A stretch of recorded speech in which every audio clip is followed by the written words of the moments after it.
Bonjour à tous. Alors aujourd'hui, je vais partager avec vous une vidéo sur laquelle je suis tombé. C'est un homme qui explique pourquoi la France et le monde occidental par ricochet est en train de s'effondrer, est en train de tomber en ruine. Il cite l'Afrique en exemple, alors qu'en même temps l'Afrique essaye dans son civisme moutonnier aujourd'hui de copier un exemple qui ne marche plus. Tous les détails dans cette émission, ne bougent pas.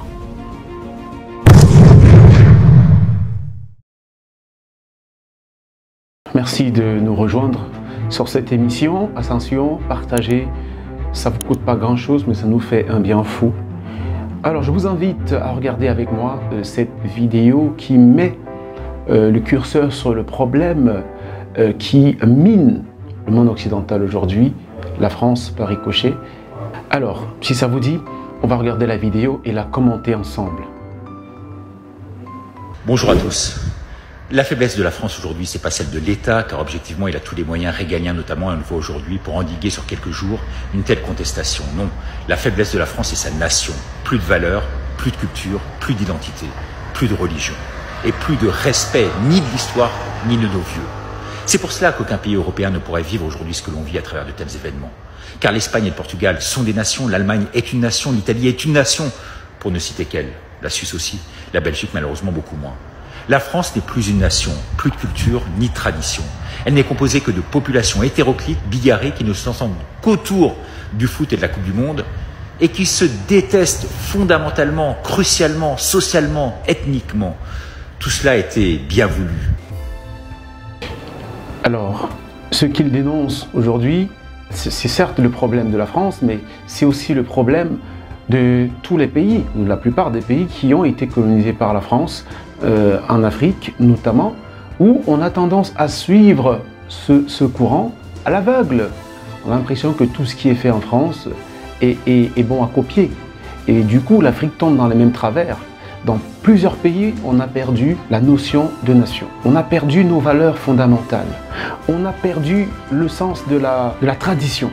Et justement, la nation est si fissurée qu'on a l'impression qu'un pays, c'est juste une juxtaposition de tribus, d'ethnies, qui n'ont en partage que l'espace géographique et rien d'autre. Alors, un pays qui a perdu cette notion de nation, cette notion de culture, les valeurs traditionnelles qui sont fondamentales, eh bien, il ne faut pas s'attendre à autre chose que l'effondrement.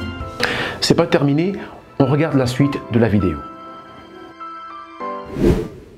Hier, on me disait ce que tout le monde semble dire, les racailles sont d'origine africaine. Mais comment se fait-il que lorsque vous allez au Maroc, en Tunisie, en Algérie, vous aurez sur place une paix royale et que pratiquement jamais vous n'aurez aucun problème de sécurité, même en étant blanc? Ce ne sont pas des racailles sur place, ce sont des gens doux, affables, au regard gentil, généreux. Et on nous fait croire aujourd'hui que l'islam c'est la terreur. Non, les Arabes et les Noirs, musulmans pour la majorité, ne sont pas des voleurs. J'ai vécu en Afrique longtemps. Comme nos autorités et la presse nous poussent à vouloir nous faire croire et à nous monter notamment les uns contre les autres. Ce sont que des jeunes sans repère dans nos banlieues, ni religion, que l'on a voulu sciemment ghettoiser, qui foutent la merde aujourd'hui.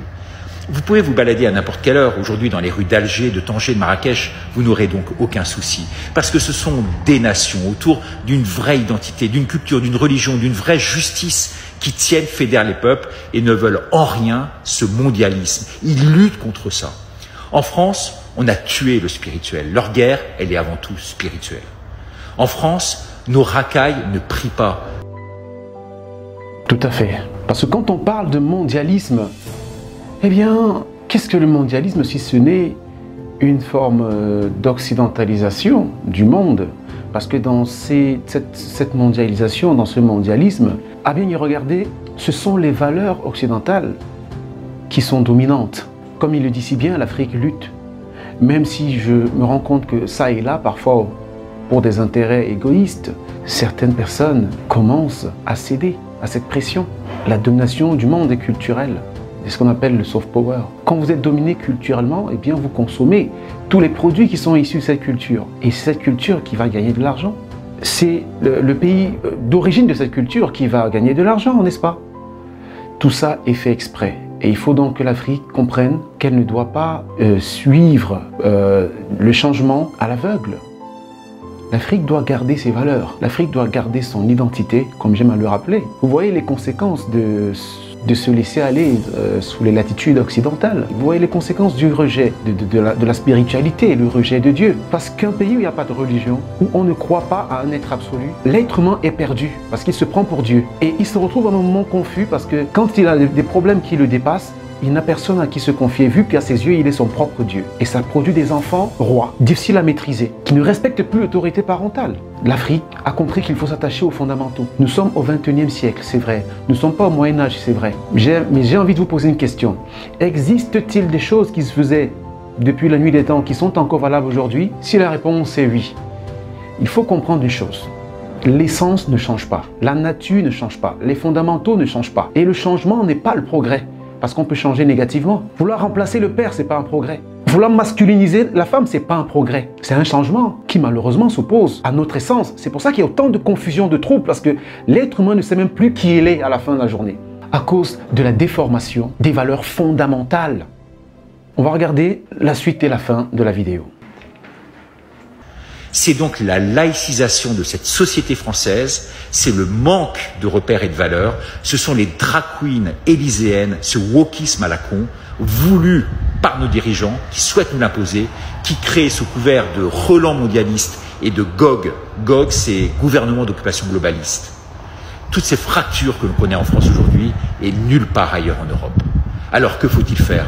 Eh bien, il faut reprendre la main au plus vite, reprendre le pouvoir pour imposer aujourd'hui nos vraies valeurs, celles que nos aïeux nous ont insufflées en se battant bec et ongle pour sauver nos vies. Si vous êtes d'accord, partagez également cette vidéo.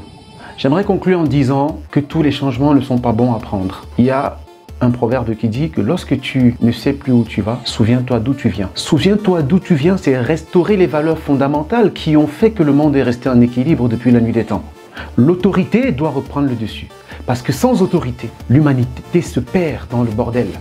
Et c'est dans ce bordel que l'Afrique veut se foutre aujourd'hui en copiant à l'aveugle certaines propagandes qui servent les intérêts des capitalistes. Et on sait que la propagande autour de l'ultralibéralisme aujourd'hui sert les intérêts des capitalistes avec le désir et la consommation qui vient avec. Donc l'Afrique ne doit pas se perdre. Elle doit se souvenir des valeurs fondamentales, celles qui ne changent pas. Si ça vous a plu, partagez encore une fois. Et à très bientôt.